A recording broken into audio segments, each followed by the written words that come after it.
राधा कृष्ण के चरणारविंदों में शतकोटि नमन। मित्रों को, जिज्ञासुओं को, धर्म प्रेमियों को, ज्योतिष विज्ञान प्रेमियों को हर हर महादेव, बम बम भोले नमः शिवाय। मित्रों,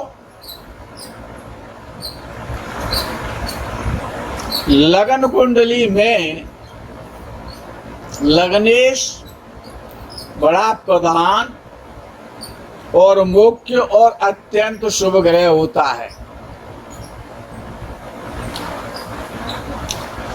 अब विषय ये है कि हर व्यक्ति का, हर जातक या जातिका का लग्नेश लगन में तो नहीं होता है। वो तो बड़े सौभाग्यशाली और दीर्घजीवी जातक होते हैं जिनका लग्नेश लगन में होता है। अच्छा, वो लग्नेश, यद्यपि सब जानते हैं कि लगन का स्वामी लग्नेश, लगन लॉर्ड।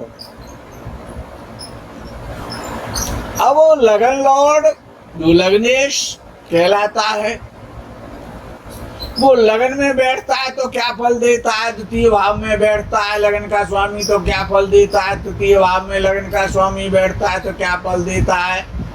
चतुर्थ भाव में लगन का स्वामी बैठता है तो क्या फल देता है? पंचम भाव में बैठता है तो क्या फल देता है?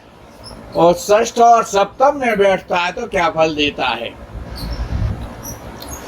अब विषय ये आता है कि अब किसका लग्नेश कौन सा है, इसको भी आपको मैं समझाई देता हूं। यद्यपि आप जानते हैं कि यदि लगन में नंबर 1 आ रहा है, यानी मेष राशि आ रही है, तो आपका लग्नेश मंगल हो जाएगा। और 2 नंबर की राशि वृषभ आती है तो आपका लग्नेश शुक्र हो जाएगा।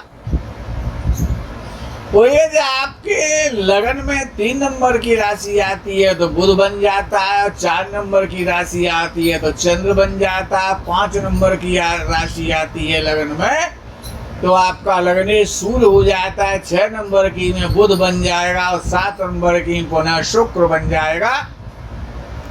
और जब 8 नंबर की जब राशि यदि लगन में है तो लग्नेश मंगल हो जाएगा। 9 नंबर की यदि राशि लगन में आ रही है तो लग्नेश बृहस्पति हो जाएगा। 10 और 11 नंबर की यदि राशि लगन में आती है तो लग्नेश शनि हो जाता है। और नंबर 12 की राशि जिसको मीन राशि कहा जाता है, यदि वो लगन में आती है तो लग्नेश बृहस्पति हो जाता है। तो अब आपको लग्नेश समझने में आपको कोई प्रॉब्लम नहीं होनी चाहिए। तो विद्वानों ने कहा है कि लगना धीपतिर लगने निरोगम दीर्घजीविनम अतिबलम अवनीशम वा भूलावसवन्वितम। अर्थात यदि लगन का स्वामी लगन में ही जब बैठता है, जब लग्नेश लगन में स्थित होता है, व्यवस्थित होता है, तो वो निरोग बनाता है, दीर्घायु बनाता है, बहुत लंबी उम्र भोगने वाला बनाता है, अत्यंत बलवान शक्तिशाली बनाता है, बहुत सारा धन, सम्मान, मान, भूमि, भवन, वाहन, इन सब से हमेशा युक्त रहता है यदि लग्नेश लगन में बैठता है तब। यदि वही लगन का स्वामी लगन लॉर्ड जिसको लग्नेश कहा जा रहा है, यदि वो द्वितीय भाव में बैठ जाता है लग्नेश, यदि धन स्थान में बैठता है तो क्या करता है? लगन पतिर भवने, लगन पतिर धन भवने धनवंतम विपुल जीविनम अतिबलम अवनीशम वा भूलावम सुधर्म रतम। अर्थात जब लग्न का स्वामी लग्नेश और द्वितीय भाव में बैठता है तो क्या करता है? धन भाव में बैठ करके एक मनुष्य को धनी बनाता है, संपत्तिशाली बनाता है, वैभवशाली बनाता है, दीर्घजीवी बनाता है, लंबी उम्र देता है। शरीर को प्राय ऐसा देखने में आता है कि स्थूल शरीर का व्यक्ति होता है बहुत शक्तिशाली होता है, भूमि का स्वामी होता है, मकान है, भूमि है, भवन है, प्लाट है, अन्य प्रकार की संपत्ति है, धन है, आभूषण है, गोल्ड है, सिल्वर है, रत्न आदि हैं, इन सब का हमेशा अच्छा सुख रहता है। व्यक्ति धनवान होता है और बहुत दीर्घ जीवी, लंबी आयु को भोगने वाला बनाता है। लग्नेश जब द्वितीय धन भाव में बैठता है तब। यदि लगन का स्वामी लग्नेश और तृतीय भाव में, जैसे सहज भाव कहते हैं तृतीय भाव को, तो जब लग्नेश सहज भाव अर्थात तृतीय भाव में जब बैठता है तो जातक हो या जातिका मित्रों से युक्त करता है, अच्छे मित्र वाला बना देता है, अच्छे बंधु बांधवों से युक्त रखता है, हमेशा धर्म में मन लगाने वाला ऐसा जातक होता है, धर्म में लीन रहता है, दानी होता है और बहुत बलवान होता है। और जब वही लग्नेश, लगन का स्वामी, और जब चतुर्थ भाव जिसे सुख भाव कहा जाता है, जन्मभूमि का स्थान कहा जाता है, मातृ स्थान कहा जाता है, और समस्त प्रकार के सुख और चतुर्थ भाव से ही देखे जाते हैं। तो यदि किसी का लग्नेश, लगन का स्वामी जब चतुर्थ भाव में बैठता है तो क्या कहता है? लग्नेश तुरीय गते नृप प्रियम पितृजीवितम संलब्ध पितरम पित्रोर्भक्तम बहुभोजनम। अर्थात जब लग्नेश और चतुर्थ भाव में बैठता है तो समस्त प्रकार के जो सुख हैं, भूमि का सुख है, भवन का सुख है, माता का सुख है, जन्मभूमि का सुख है, पैतृक संपत्ति का सुख है, पिता का सुख है, शरीर का सुख है, वाहन का सुख है, ये जितने भी प्रकार के सुख हैं वो सभी प्रदत्त करता है लग्नेश जब चतुर्थ भाव में व्यवस्थित होता है। और ऐसा व्यक्ति राजा का प्रेमी होता है, अर्थात श्रीमानों से संभ्रांत लोगों के इस प्रकार के व्यक्ति के बड़े संबंध बनते हैं, उनसे प्रेम भी मिलता है, उनसे सम्मान मिलता है। इस प्रकार का जातक दीर्घजीवी होता है, लॉन्ग लाइफ होता है। और प्राय ऐसा देखा जाता है कि पुत्र प्राप्ति में भी प्रॉब्लम तो करता है जब लग्नेश चतुर्थ भाव में बैठता है, तो या तो पुत्र होता ही नहीं है, और होता है तो एक पुत्र होता है। प्राय ऐसा भी देखने में आता है कि पंचम भाव और पंचमी से कमजोर हो जाए तो दत्तक पुत्र ही लेना पड़ता है।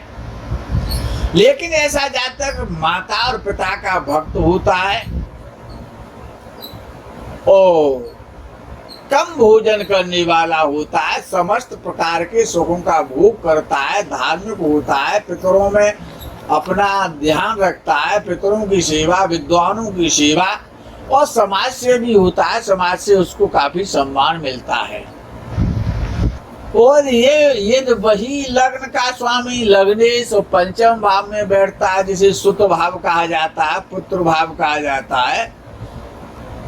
पंचनगे लग्न पतौ सुतम सत्यागमधीश्वरम बहुजीविनम सुगीतम सुकर्म निरतम जनम।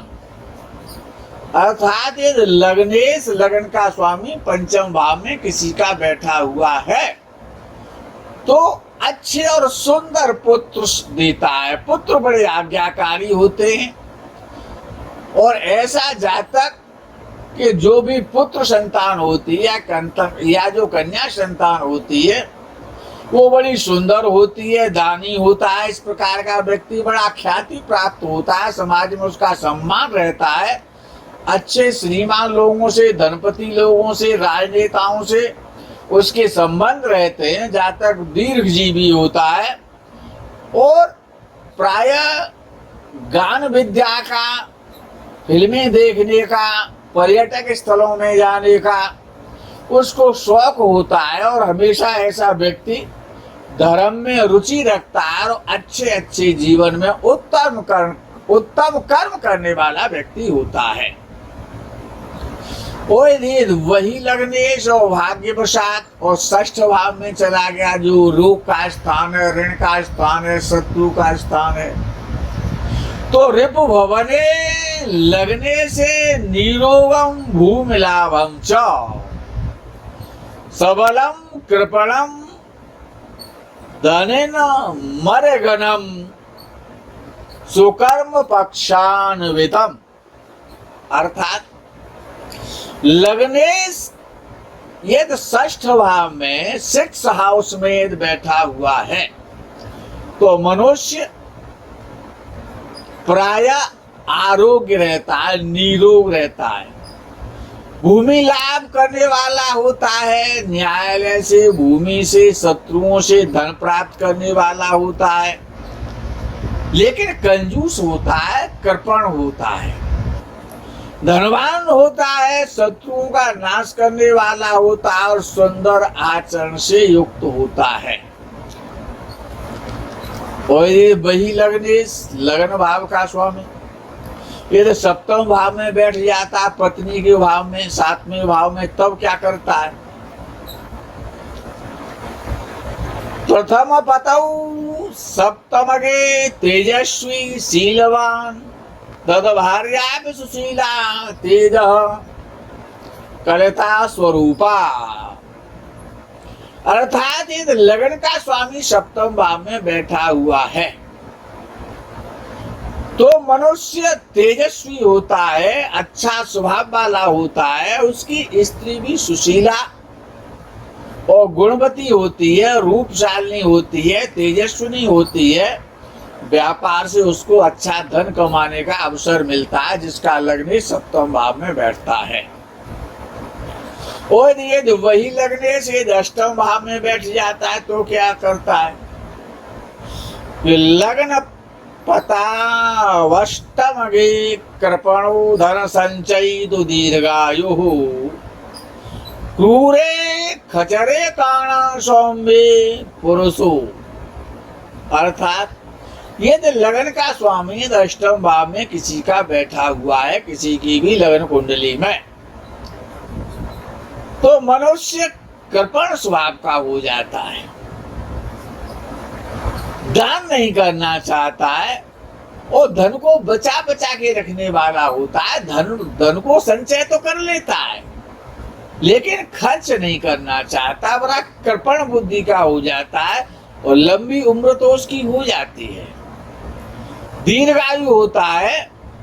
वो ये जो भाग्यवशात लगने से पापी ग्रह हुआ, पापक ग्रह हुआ, तो ऐसा देखा जाता है प्राय नेत्र में कमजोरी देता है, परिवार से विघटन करा देता है, परिवार में क्लेश रहता है और धन की समस्याएं पैदा करा देता है। कब? जब लग्नेश पापक ग्रह या क्रूर ग्रह होता है तब।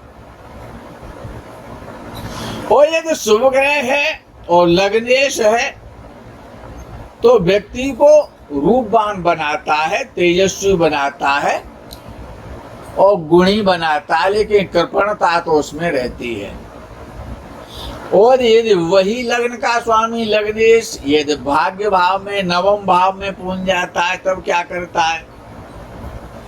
तो ऐसा मनुष्य अनेक रिश्तेदारों से, भाइयों से, मित्रों से हमेशा घिरा रहता है। ऐसे व्यक्ति के काफी मित्र होते हैं, समाज से भी होता है, धर्मात्मा होता है और उत्तम प्रकार के लोगों से, विद्वानों से, अच्छे तपस्वी संतों से उसके हमेशा संपर्क रहते हैं, संबंध रहते हैं और इस प्रकार के व्यक्ति को देवताओं की कृपा से बहुत सारा धन मिलता है।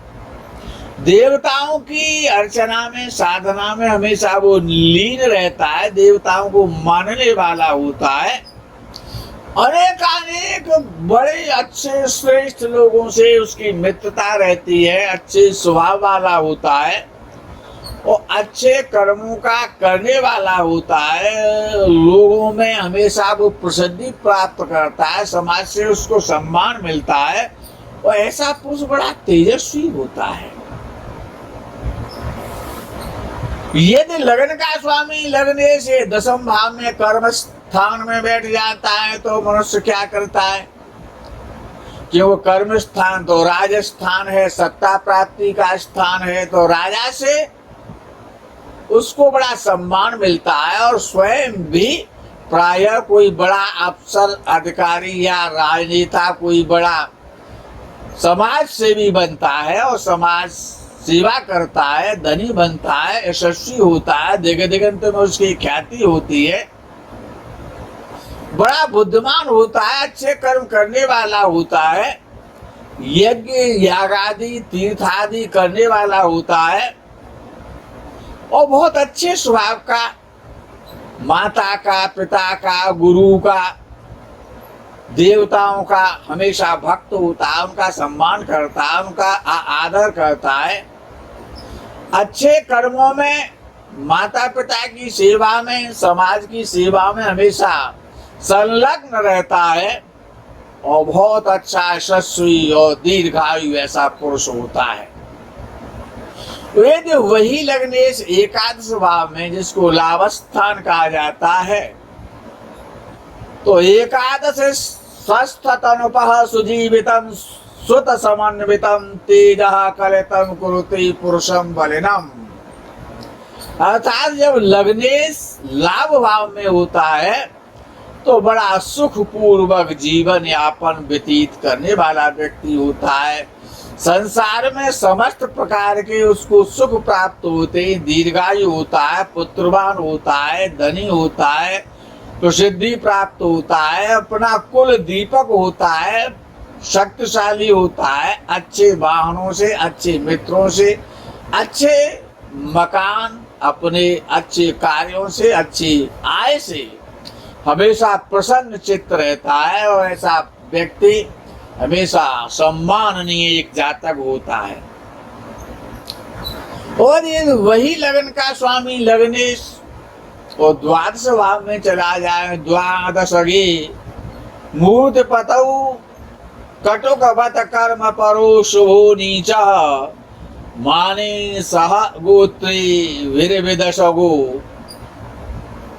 दत्त भक्त नरः। अर्थात जब लगन का स्वामी वो जब द्वादश भाव में बैठता है तो क्या करता है, अप्रिय कर्म कार्य में रत रहता है, अच्छे कर्म नहीं करता। इस प्रकार का व्यक्ति प्रायः धन से पीड़ित रहता है, सोच अच्छी नहीं होती है, दुष्ट लोग उसको हमेशा परेशान करते हैं, प्रायः ऐसा व्यक्ति कुसंगति का भी शिकार हो जाता है। और ऐसा देखने में आता है कि उसका खान पान, उसकी जाति, उसका वर्ण, उसका गोत्र तक दूषित हो जाते हैं। परदेश में रहने वाला होता है, विदेश रहने का योग बना देता है लग्नेश जब द्वादश भाव में बैठता है। तो परदेश में बहुत आना जाना होता है, बहुत सारी यात्राएं अपने देश में भी करता है, विदेश में रहने का योग बन जाता है। और चावल का दान करने से, खीर का दान करने से इस प्रकार के व्यक्ति को जीवन में अशुभता उसकी कम हो जाती है। तो इस प्रकार के व्यक्ति को चावल की खीर बनवा करके दूध में उसमें मेवा मिष्टान डाल करके और हमेशा कुत्तों को भोजन कराते रहना चाहिए।